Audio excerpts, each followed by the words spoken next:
Welcome. We're going to today cover something kind of interesting, truthfully. Uh, Something that I'll probably end up putting on my Bible study and my YouTube homestead type page because really it'll affect both people that will watch, both of them. Today, we are going to talk about who is really running America. Who is really running the United States of America? Now, there's some very popular answers, right? The government, Washington, D.C., those types of things, the American people, and those types of answers. Um, all of them have elements of truth in them. But what I would like to propose to you this evening, or today, or whenever you watch this, my proposal to you is going to be this. That the American people are not truly running the direction, the policies of the United States. The American government, the United States government, is also not running the policies for the United States of America. My proposal to you this evening is that the UN, the United Nations, is actually running the policy making and how it is that we are setting our direction as a country. My proposal to you is that the UN is the one actually doing that. Most of your policies set forth by said political parties, whether it be Republican or Democrat, and said politicians, whether you want to pick the president or not, right? Mr. Joe Biden. I would tell you that those are not actually their policies. These policies are the policies of the UN, the United Nations. If that is a new term for you, I encourage you to look at un.org and look it up for yourselves. You have to click the English button so that you can get it in English, and you can begin to look around on their website. I encourage you to do that while you have the opportunity to. It would be a good thing. And then I will make a second proposal. Not only are we being controlled, if you will, by the UN, by the United Nations, but that the United Nations are truly working under the dark forces of Satan, right? That are truly trying to implement the things of Satan. And I will say that they are at very minimum a forerunner or an example, a model, a pathway of the Antichrist and the Antichrist system. So that is some heavy-handed things that I say, and not things that I say lightly. It's not something that I say to be gimmicky. It's not something that I say just to get your attention. I say it because I believe that it's true. I believe even more after studying and working on it here for quite some time, even more so how true that I believe that it is. And we're going to do some things to show that. Now, I will be the first to admit that the information that I have put together is not exhaustive, and it may not be necessarily convincing to you, but my real goal here is that you will begin to research yourself, that you will begin to put in a little bit of legwork. I know that we all have busy lives and we all have things that we are doing, but I want to ask you, especially if you're a Christian, there's not things much more important that I can think of than trying to understand the world that you live in through the lenses of the Bible, right?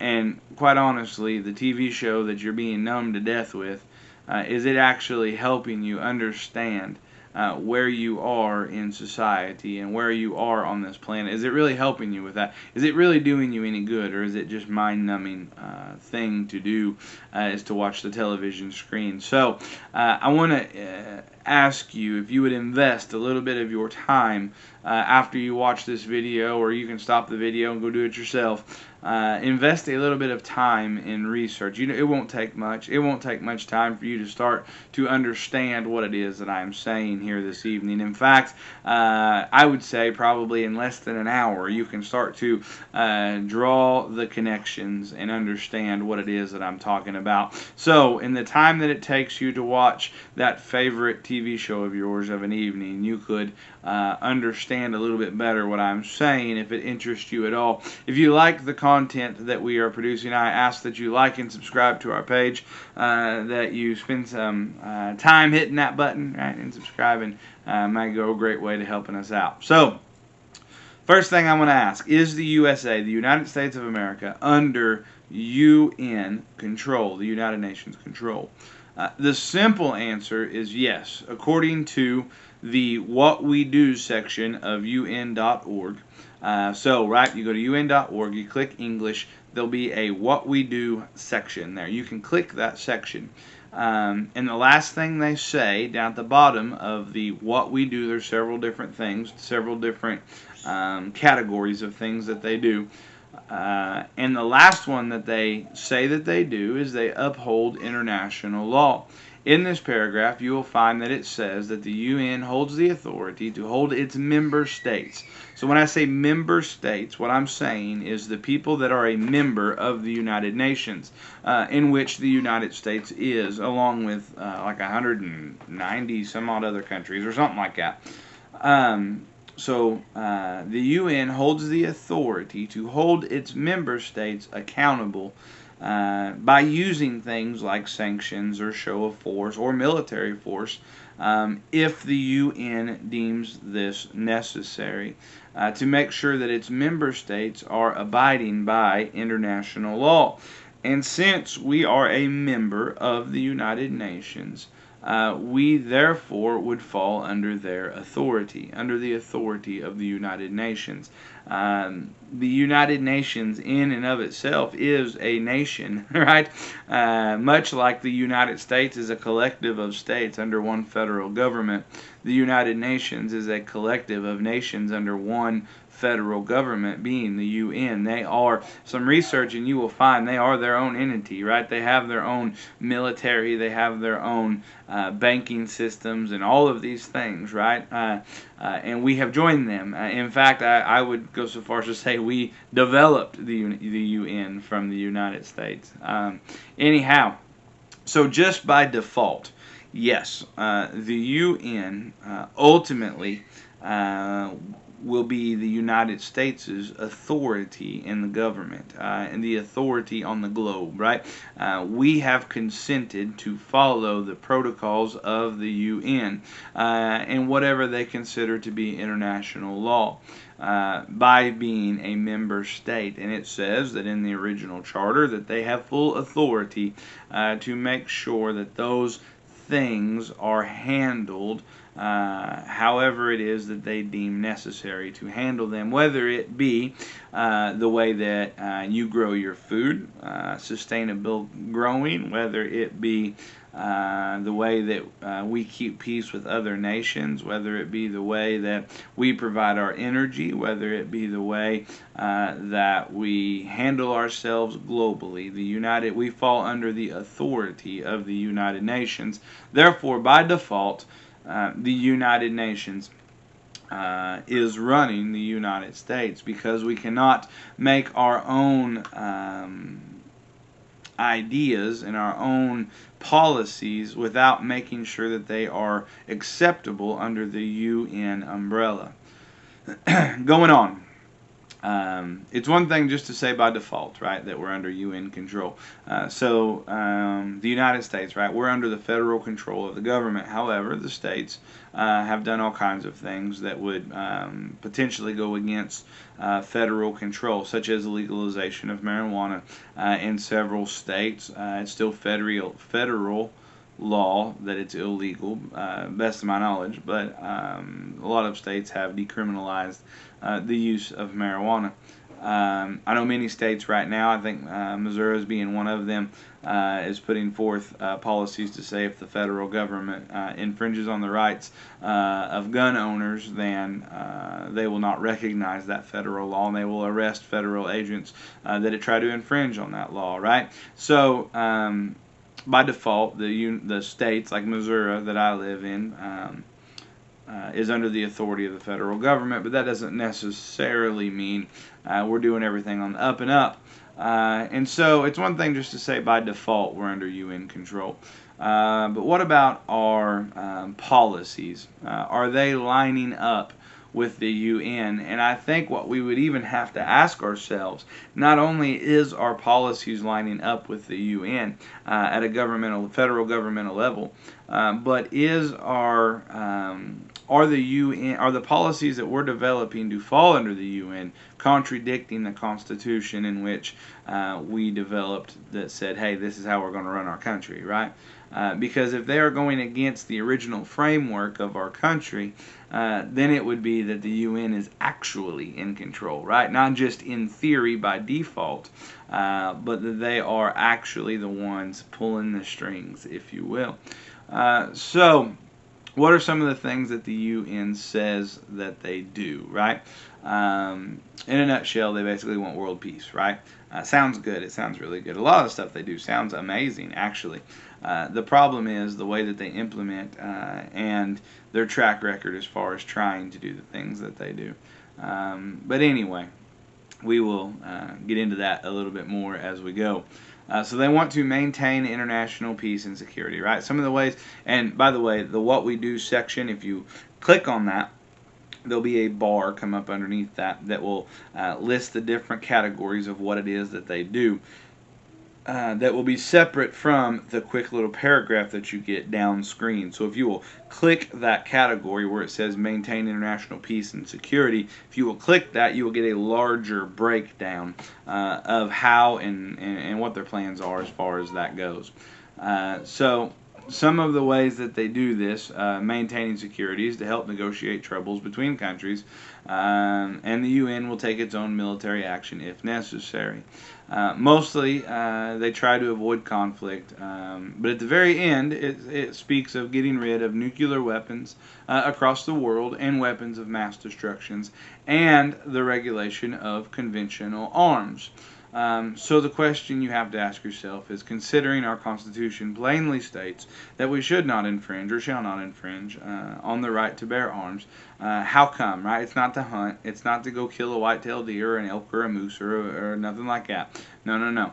The reason why we're not to infringe, or our right to bear arms should not be infringed upon, is in case the government gets out of control. The people have the right to overthrow that government and put it back the way that it was supposed to be originally. That is why a party that seems to promote gun control is also the party that wants large government.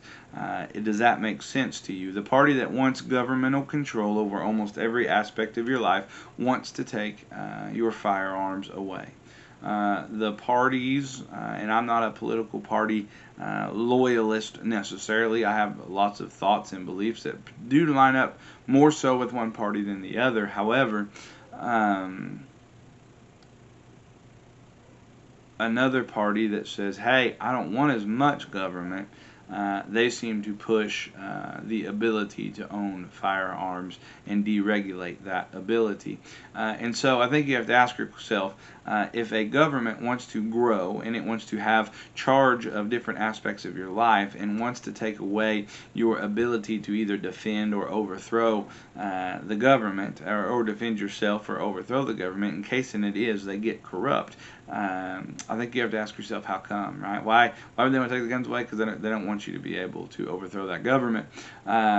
And so this seems to be a mainstay in the UN, so much so that some of their statues will have a revolver-like pistol with a knot tied in it, right? Stopping those kinds of things. And so it would seem as if by our current administration is running in lockstep with the UN agenda, right? To get rid or to regulate firearms in a very tight manner. That's the reason why states like the one that I live in are pushing, and counties are pushing, to arrest federal agents that would infringe upon gun rights, because it is that originally we were set up not to infringe on those gun rights. And no, it wasn't because they had muskets and all of that stuff. It was so that they could overthrow the government if need be. You have to remember, theoretically, that our founders came from a very authoritarian type government, and they didn't want it to be that way, and so they made it to where the people would have the ability to overthrow the government.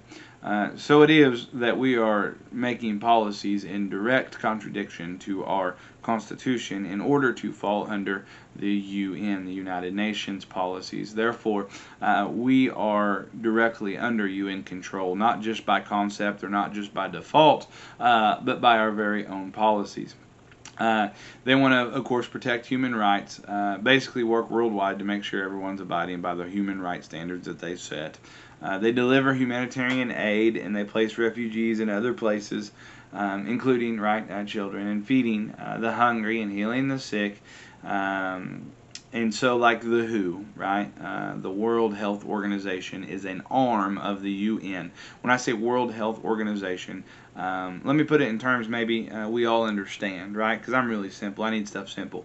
So our little town here has a city government, right? And underneath that city government, there'll be a department like the water department, right? The water department isn't necessarily separate from the city government. They are just the arm of the city government that helps provide water to its citizens, right? So the UN is like the health department, if you will, or the WHO is like the health department of the UN. And so whenever we talk about delivering humanitarian aid, we are talking about even a worldwide health crisis. And you say, now that's a stretch for humanitarian aid. Well, the UN deemed it not a stretch because this is all coming off of their own website that you can look up yourself if you'll do the work, if you'll be willing to do that. And so during this COVID crisis, the UN has set the WHO has set the standards for which it is populations need to operate. Those are the standards have came from those standards have came from the WHO, which is a branch of the UN. In fact, here in the United States, we found it illegal in some states to gather together in an assembly, right? To assemble together, and we found it against the law in some states to go to church, right? Which directly goes against our own laws, and therefore we abandon our own laws for the UN and the policies that they set forth. So you need to understand that it's not a Democrat policy or a Republican policy most of the time. It's a UN policy, if you will. Do your legwork just a little bit, and ultimately those policies will come from Satan, I believe. So they also promote sustainable development. This is where the UN fights in efforts to reduce global warming, climate change, and the such. Right, everybody has the right to try to make a living, and I don't deny that attempt to make a living should not be at the expense of others. However, whenever it is that we develop technologies to clean things up, such as like coal power, and we decide, you know what, we're going to get rid of that coal power because we don't like it, we're going to go to solar, we're going to go to wind. I like alternative energy sources, I really do. In fact, I would like to run off of those alternative energy sources in my own personal household, but I'm also not so naive to understand that what it takes to run my household is not the same amount of electricity it takes to run the hospital down the road. So we need to consider whether or not we are getting rid of jobs just for the sake of following the UN policies set forth. Because if we are once again under their control and not our own policies. And of course they uphold international law. That one we've already covered. So how do they do this? Well, basically, they set forth goals. You can find them. UN Agenda 2030, originally UN Agenda 2021, I think, maybe. Anyhow, you can go and read the goals that they have set forth. And those goals are incremental, and they obviously can't just do it all at once, right? Nobody could, and if they could, it would upset the apple cart so bad that people would actually notice. So they have to do it slowly and incrementally. That way, people don't understand what it is that they are doing. That's how they go after these goals, right? Piece by piece and bit by bit. The only way that you can take over the world, right, is to do it one piece at a time, if you will. Eat the elephant, right? One piece at a time. So how does this really affect the United States, or am I just grabbing at a few things that seem to fit the bill, that seem to fit my video that I am making? Here is where I'm going to ask you to do the legwork. You can, if you are willing to, look up the executive orders even that Joe Biden has signed. Now, after you play around on the UN.org website and you read about their policies and their goals and what it is they're trying to do and all of those things, and you get yourself familiar with those, and then you go and you read just the executive orders that have been signed in the last, since the inauguration of Joe Biden. What you will find is those executive orders, 30 some odd of them, a big part of them, a big majority of them, will fall right in line with UN policies. And if you will go and look at many of the policies set forth by our federal government, they will go hand in hand with UN policies, even to the point that we are willing to go against our own policies here in the United States that we have set forth over the generations. We are willing to abandon those and follow whatever it is the UN says. That will take some legwork on your part, because the information is so vast and the information is so prevalent that it was so hard to narrow that down enough to keep your attention, right? But not so much that you think I'm just pulling at things just to make my case. I beg with you, plead with you, please. Go look this stuff up for yourself. Go look at the UN policies. Look around on their website a little bit. Understand a general idea of what it is that they are trying to do. And then go to our own policies that we have set forth over the last few years and see whether or not we are following those policies, even at the expense of our own Constitution. Moving on. Is the UN evil, right? That would be the next question then. Okay. If we are abandoning our own beliefs here in the United States, our own way of life to follow the UN, what if they're better than us, right? What if they are have better policies than we do? What if they have better ideas than we do? What if what they want is better than what we have had? And so, yeah, let's abandon it and roll on, right? The problem is that at its very core, I believe that the United Nations and the whole concept of the United Nations is faulty and evil. And I will begin to explain that really quickly. So, we're going to take a look at it, and here's how I'm going to start. We're going to start by looking at some of the murals and decorations and statues of the UN. And you think of the UN headquarters, it's in New York. And you're thinking to yourself, how does that prove that they're evil? Well, here's what I will say to that, okay? You have decorations in your house. You have paintings and pictures and knickknacks and other things that sit on your shelves and on your walls and all of these things. And those things all to you probably and should mean something, right? They should be a part of your life, or something special in your life, or something passed down through your family that actually means something to you. So if you like the outdoors, you probably have pictures of scenes from the outdoors. You might have some deer heads or some fish hanging on your walls, right? Some taxidermied fish hanging on your walls, or deer heads. You may have pictures of beautiful woods because you enjoy the outdoors. If you enjoy farming, you may have pictures of barns and windmills and cows and all of those types of things. If you enjoy the big city, you may have pictures of skyscrapers and those kinds of things. If you, in your kitchen, enjoying food, you may have pitchers and vases and things, old cooking pots and those kinds of things, right? Usually your decorations will begin to show your personality.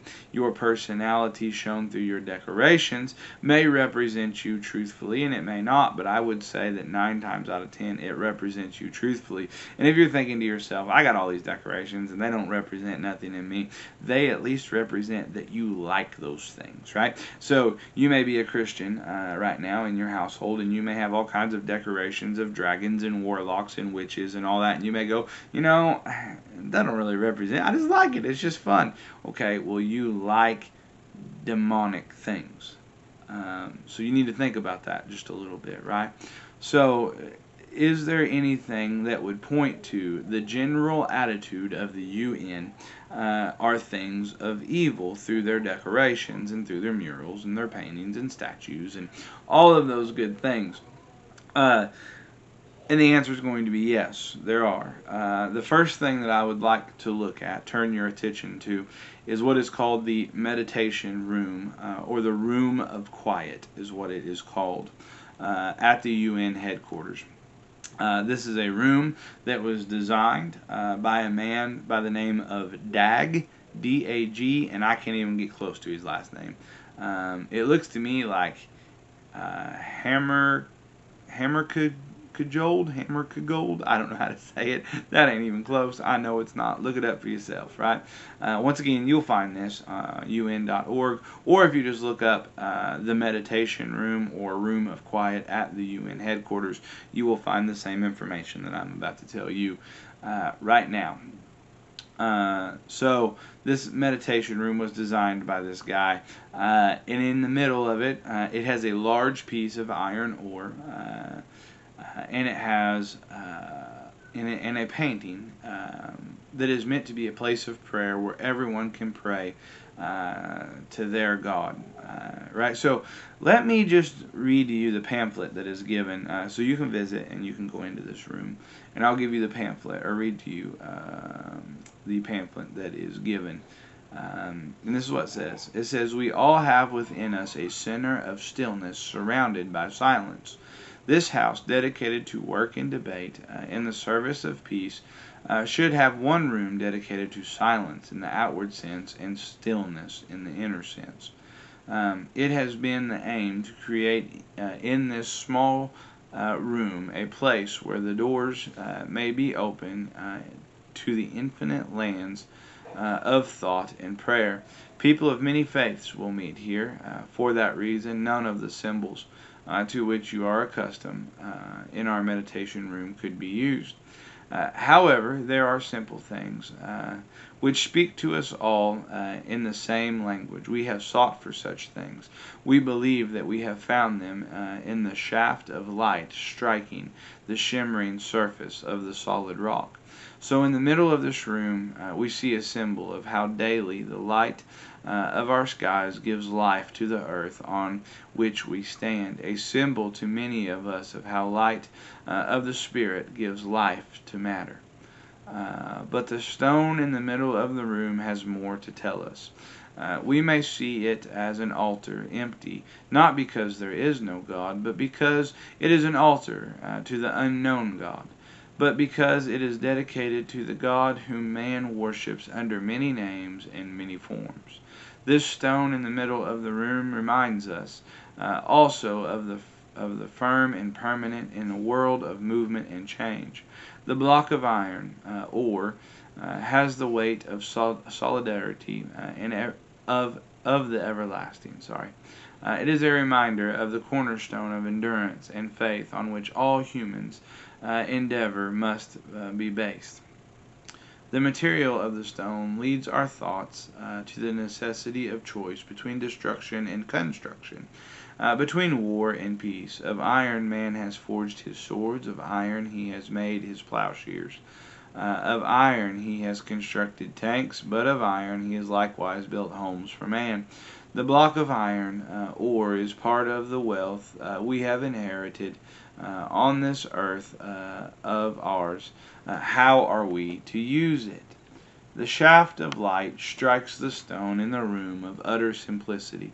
There are no other symbols. There is nothing to distract our attention, to break in on the stillness within ourselves. When our eyes travel these symbols to the front wall, they meet at a simple pattern, opening up the room to the harmony, freedom, and balance of space. There is an ancient saying that the sense of a vessel is not in its shell, but in its void. So, it is this it with so it is with this room. It is for those who come here to fill the void, that they may find their center of stillness. Now, I want you to pay attention, because to somebody unlearned that may sound like something very good. The problem is, it recognized the one God. The problem is, it recognized the one God under whatever you call your God, right? So Buddha, so Allah, so any of the Hindu gods, right? So any of these gods, you can come and you pray underneath that God, right? In this still room, this room, which is supposed to be a place of prayer, right? A place of inspiration, a place of meditation, and it almost gets into the point of worship of the earth, right, as you read that. And if you know what the altar of the unknown God is, in the book of Acts, the Apostle Paul said, listen, you of all men most are too superstitious, right? Let me tell you about this unknown God, and begins to lay it out. The problem is, this directly denies that and says, no, no, no, no. It's whatever you call your God, right? No doubt in an effort of inclusiveness, denying the very God that we all believe is the one true God, right? The God of Abraham, Isaac, and Jacob, the God of the Bible, the God of the Old and New Testament, denying that God, and saying whatever God you pray to, you come in here, you pray to that God, and it's all the same thing, man. It's all good, rubber ducky. Just come on in. Now, if you will do some study on this individual, that should probably be your next step. Who is this guy? This Dag, D-A-G, whatever his last name is. What you will find is they believe, after some diaries they found when he passed away, that he said he was a follower of Jesus, right? The problem is, if you continue to read his studies in modern day, we would call him some sort of New Age type individual who basically says, you know what, it doesn't matter, whatever you call God. Doesn't matter what God you're serving, because we all really serve the same God, right? Whatever you call him, whatever shape he is, whatever form he's in, we're all serving the same God. That's a faulty teaching. In my opinion, the spiritual nature, from the very start of the UN has been this type of nature, right? It's all good. You let it all in. The scriptures that I read out of the King James or New King James or NASB or ESV, or pick a good trusty version. It reads that there is no other God, right? And it reads not to allow those other things in. All of those other things, those are satanic. Those are demons. They are against our Antichrist. They are against God, right? At its very foundation, this room of meditation and prayer that has been set with such importance. You go and you read this. This guy was so passionate about this room that he brought all of his aides in there at like 2 a.m. and was explaining what he thought of it and all of these things. So go read it for yourselves, and you go, okay, so they got one weird room, right? Everybody's got a weird room. Everyone's got that storage room, right? That's just full of stuff. You're in mine, right? This is our weird room of office and storage and all of that good stuff. So what about the rest of the place? Well, I'll take you to the Security Council chambers, and on the wall is this mural, and in that mural is a story, and the story goes something like this. Please do your own research. But the story in there goes kind of like this. There's a dragon holding a sword in his mouth, attempting to pull the sword out of his body.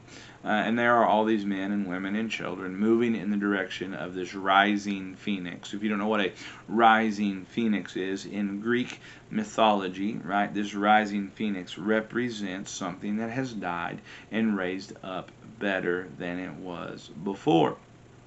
So it's got this bright white rising phoenix that all of these people are moving towards, right? Instead of, that's where they're all going. So this rising phoenix is to represent how the UN, now this is all, look this up for yourself, is what it says, how the UN would save the world just like Christ did. the rising phoenix is a replacement of Christ. It is switched out from Christ. Now, the guy that designed it was supposedly a Catholic, I believe, and he knew that he could not use any sort of picture of Christ. So he used this rising phoenix, and he said that the UN is the saving force, or needs to be the saving force in the world. So being as in Greek mythology, the rising phoenix really represents something that has died and resurrected into something better than it was before. What the UN is really saying in this Security Council chamber in its mural is that the UN, that Jesus Christ has died, and the UN is now the savior, if you will, of the world, and their policies reflect that. That's not just looking into something and going, nope, no. That just you're taking that too far. The UN, mind you, will state, right, that it is their goal to be the saving force in the world, and including all religions. Just so you know, even if you're right, including all religions and not necessarily having to be religious of any sort, right? About the flag, the UN flag. So if you look up the flag and the symbol is known all around the world, and it separates the UN troops from, say Iraqi and Syrian and American troops. If they're all there together, they have the patch around their arm that separates them. It is thought to be that image of the Earth that's like pancaked out, right? North Pole being the center of it.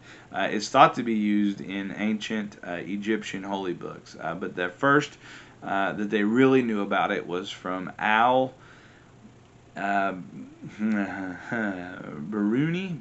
of the 11th. He was an 11th century Muslim. He favored Islam, but he was much like this Dag feller, favored Christianity, but said, hey, you know what, they're all good. This guy was kind of the same way, and but he favored Islam. But you know what? Really, they're all good, at least as long as they had one God. Right now, that he mocked the Hindus for having so many gods. But if they had one God, like, they was probably good to go. This map is surrounded by olive branches. Now, olive branches can mean one of two things. Those olive branches can either mean peace or they can mean victory. Now, my question to you is, what do you think they truly represent on the UN flag? Do they truly represent peace around the world, or do they represent a taking over of the world, or victory over the world? I will tell you, in a knee-jerk reaction, you may be tempted to say peace, but if you will read what the UN is trying to do, and you read it for yourself, they are literally trying to mandate the world to fall under their policies of peace, in which case, by peace, they would be taking over the world, and those olive branches would represent victory by peace, which is going to sound an awful lot anti-Christ-like, but we will push on. So the rest of their artwork, basically, and you look this up for yourself, their statues, their paintings, their murals, they all pretty much depict the same type of thing. Gifts, and so they're all gifts from other nations, right? So the United States gave a gift of some sort of art piece, and it was actually from Ronald Reagan's wife, sadly, that is once again an inclusion, right? So she used the golden rule, but used the inclusion of all of these other, right? No matter what religion you are, and all of these things, it's a mess. But anyhow, basically all of these gifts come from these other nations of art and murals and those kinds of things. That's how they're provided, and they all basically speak to the same thing. They all speak to peace and safety and security through the UN, how it is the UN's calling, basically, in this world to bring peace and safety and comfort, and make sure that the world's clean and beautiful, and make sure that everybody's healthy and prosperous, and this is all the UN's goal. So much so that they even use things like the statue of the man beating his sword into a plowshare, like they just rob it right out of the scriptures, right? It's God that will make that time come, not the UN. So, really, in all honesty, the artwork, the things that the murals, the paintings, even go and look up the main chambers, right? There's not hardly anything in there on purpose because they're trying to put nothing pretty much in there to offend anybody. But you look at that thing, man, that is a creepy looking um, assembly hall or assembling room where they can meet like 1,800 people at once, right? And it looks like some sorts of weird, creepy temple, right? Go look it up for yourselves. It looks like something out of a movie. But anyhow, um, all of their art and everything, all of the things that they relate to, that they say this represents us, all of those things, every single one of them. And they got some pagan gods and all those from like Roman pagan gods and all those things and all of that. But everything seems to represent what they are trying to show the world when they're there. The message they are getting, the things like the decorations in your house that say these are the things that I enjoy, would be to say that they are basically the saviors of the world, that they are now the instrument in which peace will come throughout the world, basically neglecting Jesus Christ and what it is that he did for us. And they said, well, he has died, and now out of that death will come the phoenix, right? Will come the better thing, which is the UN. All of their art pretty well represents that the UN is the peacekeeping, peace-giving, hunger-resolving people of the world. So what about their actions? Do their actions line up with those things? The simple answer is no. Their actions do not line up with what it is that they are saying. While promoting all of this peace and love and inclusion, they usually or seem to appoint a lot of vicious dictators to positions of leadership within their institutions. They also have multiple accounts of sex crimes against their UN peacekeepers that they have committed during their work that they have went out to do to help keep international law. And the trouble of it is, these UN peacekeepers, these soldiers for the UN, these foot soldiers, they're in a loophole of jurisdiction, right? So the state that they're in, the country that they're in, they can't prosecute them, and it becomes a jumbled mess, and usually nothing happens to these individuals. If you will go to anything but Google, basically, and look it up, you will find there have been many accusations and things that have occurred that the UN has failed miserably on in order to, what they say, keep the peace and safety. And they have multiple arms underneath them, multiple charters. So what I'm saying to you this day as you watch this is that the UN is truly controlling the policies set forth in the United States. And then I truly believe that Satan is controlling the UN, right? Is the UN the Antichrist system and army and all that? Look, I don't know. But the UN is at best, case scenario, a extremely good model for what it is and how it is the Antichrist-like system will operate, right? Peace and safety and coming to power by way of flattery and all of these things and claiming all of this and at the other end of it, killing people, right? So I want you to understand, and I'm making this video hopefully in an effort to open your eyes to the world around you, because many people, myself included, didn't really or don't really understand the world that they live in. They have no idea, right? They're just numb to those things. And so I'm hoping that this wakes you up. I'm hoping that this gets your attention. So what I plead with you to do, what I beg with you to do, is go to the UN.org website and look up their policies and their actions and what it is they're trying to do. And then go look at our own policies and what it is that we are doing, and go look at the policies we originally set forth and see if we are abandoning those policies to follow the UN. And then I want you to decide, is a prayer room that includes any God you want to pray to, something that you want driving, right? It's not that they're not religious. It's that they would allow any demon and devil to come in. It's not that they reject religion. In fact, I believe that they are in and of themselves a religion, right? So I want you to take the time to do that and to do a little research and understand the world that you live in. Guys, there is no doubt that we live in exciting times, that we live in times of turmoil and trouble. If you are not saved today, can I tell you that all of this need not to fear you. You need not to be fearful of these things. You need to place your faith in Christ. Without having faith in Christ, then yeah, this is really fearful. But faith in Christ lets me look at the world around me and the evil that's around me, and the demons that are around me and the devils that are around me and the demonic work, and go, you know what? You boys just got a little longer to go, right? Because one of these days, we're all going to stand before God, and it's either going to be like a fire, or it will be, enter in thy good and faithful servant. So what's it going to be for you today? If you've never been saved, I don't have a 1, 2, 3 process, right? But this I will say. The Bible says you need to believe in Christ, and you need to repent, and I would say that you just need to pray until you get peace with God, and not just any God, but the God of the Bible, the God of Abraham, Isaac, and Jacob, right? That's the God that you need to get peace with, and you'll only get peace with Him through His Christ, through Jesus Christ. So, thank you guys for watching. I hope you enjoyed this. I hope this opened up some of your eyes.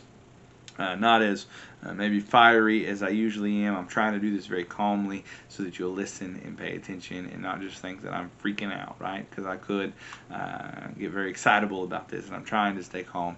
I want you to do this legwork yourself some, guys, because I don't want to just get on here and be like, yeah, this guy's just telling me all kinds of nonsense. Please look for yourselves, and I pray that the Spirit of God would release the scales over your eyes that you may see these things. Thank you guys for watching. How does this affect the Homestead channel? Why am I putting this on the Homestead channel? A, I pray that the Homestead channel folks is saved as well. B, this will affect almost everything homesteady, right? Whether or not the United States falls under the policies of the UN or not. All right, guys, thanks for watching. We'll catch up with you later.